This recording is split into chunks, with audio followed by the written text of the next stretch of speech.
ben voilà, Pierre m'a présenté, je m'appelle Simone et j'habite à Calais. Je suis une Calaisienne de souche calaisienne, mes parents l'étaient aussi. Et Calais, c'est toute ma vie. J'ai grandi là, j'ai toujours vécu là, et Calais, avant, c'était une ville très agréable. J'adorais m'y promener, on était tranquille, on était en sécurité, il y avait toujours beaucoup de monde, l'été comme l'hiver, et Dieu sait que les étés par chez nous, pourtant, ils ne sont pas très agréables, il ne fait jamais très beau, mais bon, c'était vivant. Et puis, il y a quelque temps, il y a eu des réfugiés à Sangatte. Et Sarkozy a décidé de vider le squat de Sangatte, on va dire ça comme ça, et ces réfugiés sont arrivés à Calais. Même moi, dans un premier temps, je disais, c'est des gens malheureux, ils sont paumés, ils n'ont rien, on peut peut-être les aider. Et vous dire comment ça s'est fait, j'en sais rien, mais du jour au lendemain, on s'est retrouvé avec des milliers, mais je dis des milliers de migrants. Actuellement, ils sont à 18 000 dans ce qu'on appelle la jungle. Oui, 18 000, c'est horrible, parce qu'ils ont fait carrément une ville dans la ville. Ils ont discothèque, commerce, école, coiffeur, ils ont même... non, je ne me permettrai pas de vous le dire, mais je pense que vous avez compris, pour les besoins des messieurs, bien sûr. Et ils ont fait des routes, ils ont donné des noms à ces rues, ils ont élu un maire. La police ne peut même pas entrer dans ce qu'ils appellent le quartier musulman, c'est interdit. Jusque-là, on aurait peut-être pu supporter, mais on ne peut pas supporter l'insupportable quand on voit qu'à longueur de temps, c'est tous les jours, toutes les nuits, ce sont des émeutes. Ils déboulent en centre-ville à 2, 3, 4 000, partout. Ils frappent sur les voitures à coups de barre de fer. Ils agressent les gens, ils vont même agresser les enfants. Il y a des viols, il y a des vols. C'est inimaginable ce qu'on subit. Ils rentrent chez les particuliers. Les gens sont chez eux, sont à table, ils rentrent, ils veulent manger, ils se servent, tabassent parfois aussi les gens, ils volent ce qu'ils peuvent voler et après, ce qu'ils ne peuvent pas prendre, ils le saccagent. Et quand on veut se défendre, on a la police sur le dos. La police ne prend plus aucune plainte depuis longtemps maintenant. Mon propre fils s'est fait agresser aussi. Il se promenait tranquillement en centre-ville, il était en train d'écouter sa musique, il avait les écouteurs aux oreilles, quand on lui a tapé sur l'épaule. Il s'est retourné pensant que c'était un copain à lui. Il avait en face de lui 3 clandestins, pardon. Et il s'est pris un grand coup de barre de fer en pleine tête. Mon fils est quand même assez costaud, donc il a réussi tant bien que mal à accuser le tueur, il s'est défendu, et bon, les 3 se sont pris une trempe, mais il a entendu sur le côté qu'il y avait du bruit, il y avait une trentaine de migrants qui venaient pour le massacrer. Et donc il est téméraire mais pas kamikaze, il s'est sauvé. Quand j'ai vu mon fils rentrer comme ça, franchement, je me suis dit, mais ils auraient pu me le tuer, quoi. Et il n'est pas le seul. Ils agressent les enfants quand ils reviennent de l'école, ou qu'ils partent à l'école, ou qu'ils vont au collège. Ils vont jusqu'à prendre les bus scolaires, montent avec les enfants dans les bus scolaires. Là, il y a le 23 janvier, ils ont fait une grosse émeute à Calais. Ça a été horrible. Ça a duré toute l'après-midi, toute la soirée. Ils ont jusqu'à taguer la statue du général de Gaulle.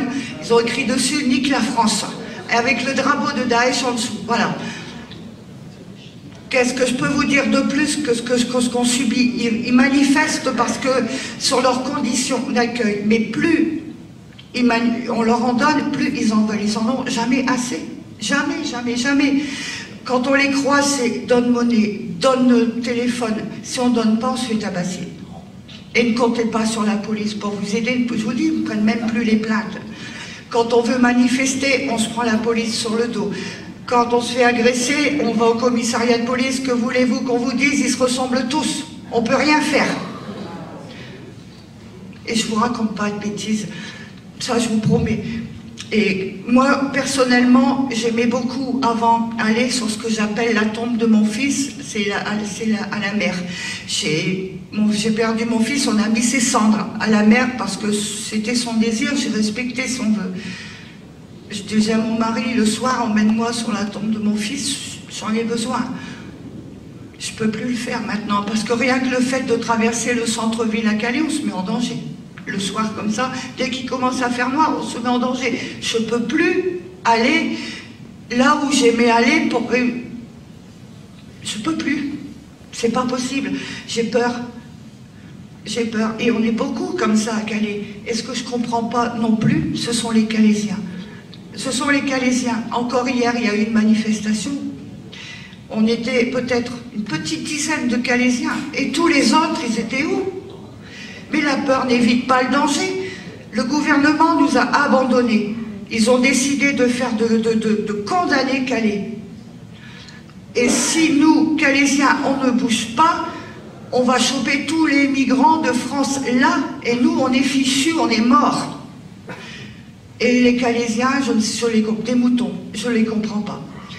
Et hier, donc, j'étais à cette manif, j'étais en plein dedans, avec mon mari, mon fils, des amis. Et il y a eu le général Picmal qui était là. Il a parlé.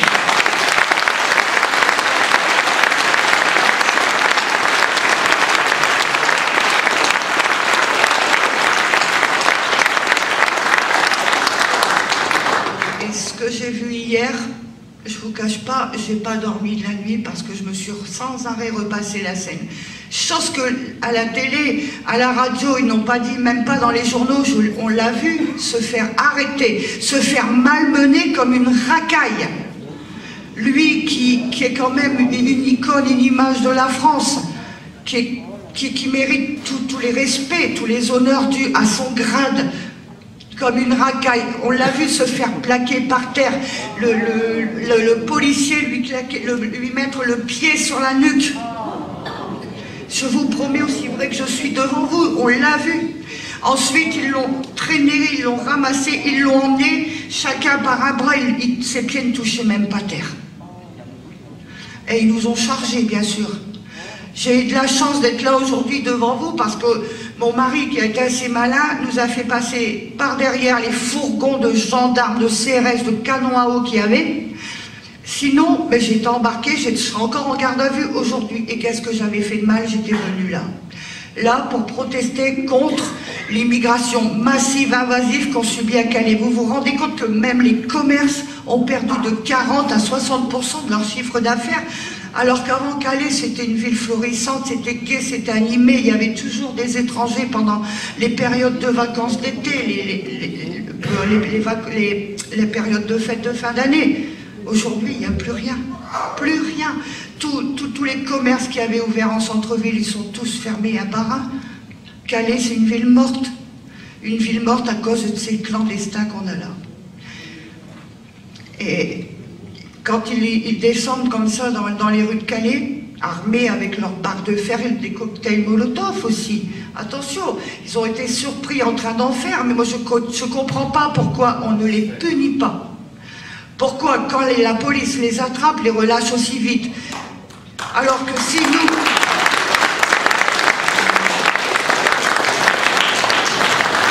Alors que si nous, en tant que Calaisiens, en tant que Français, on a le malheur de faire un pas de travers,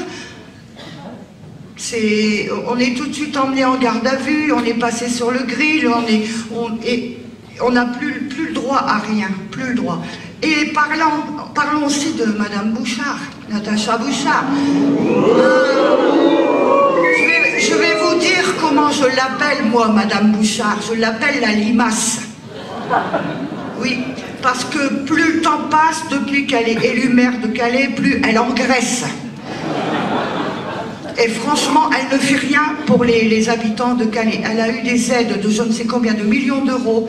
C'était pour aider les Calaisiens, pour aider à l'emploi. La première chose qu'elle a fait faire, ce sont les containers pour loger les migrants qu'elle a fait fabriquer en Bretagne et même pas à Calais. Les seuls emplois qu'elle a créés à Calais, je le sais parce que j'ai un ami à qui on lui a proposé, 50 emplois en CDI pour aller nettoyer les cochonneries, les migrants à la jungle. Voilà les emplois qu'a proposé Madame Bouchard. C'est pas difficile, moi, elle m'a banni de sa page, je peux même plus lui mettre un commentaire d'ailleurs. Elle m'aime pas. Ben c'est réciproque.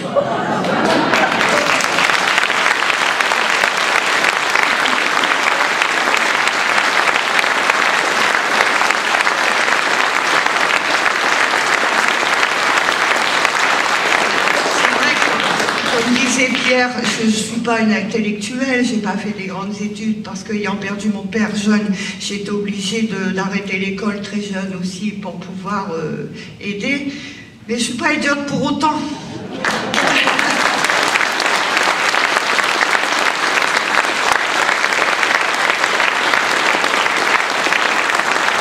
Et c'est vrai que c'est pas pour autant que je suis idiote et je vois clair. Je sais de quoi je parle et on le vit tous les jours. Tous les jours.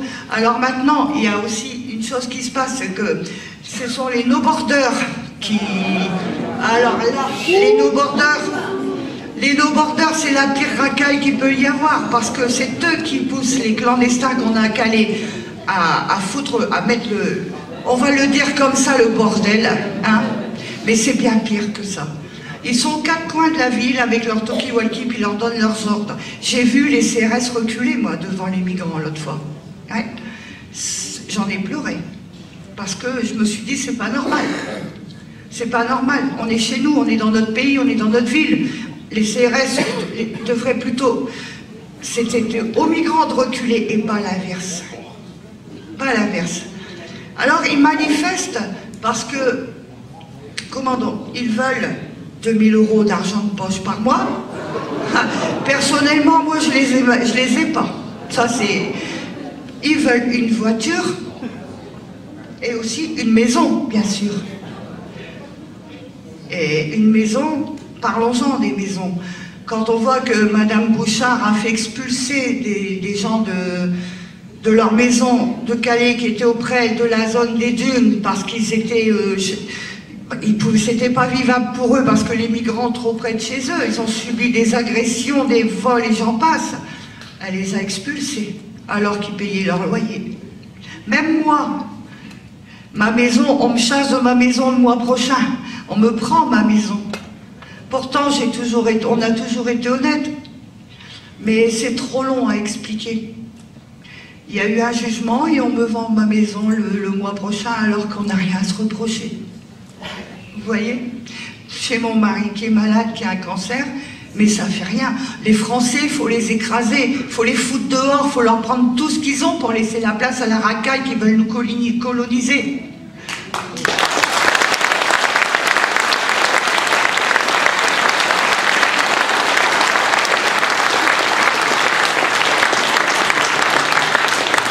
Racaille dont on nous dit que ce sont des richesses culturelles pour nous. Mais je me demande où allaient leurs richesses culturelles, parce que s'il s'agissait de saccager, de détruire, de voler, de violer, et j'en passe, les Français étaient tout à fait capables de le faire eux-mêmes, ils avaient qu'à demander. Hein?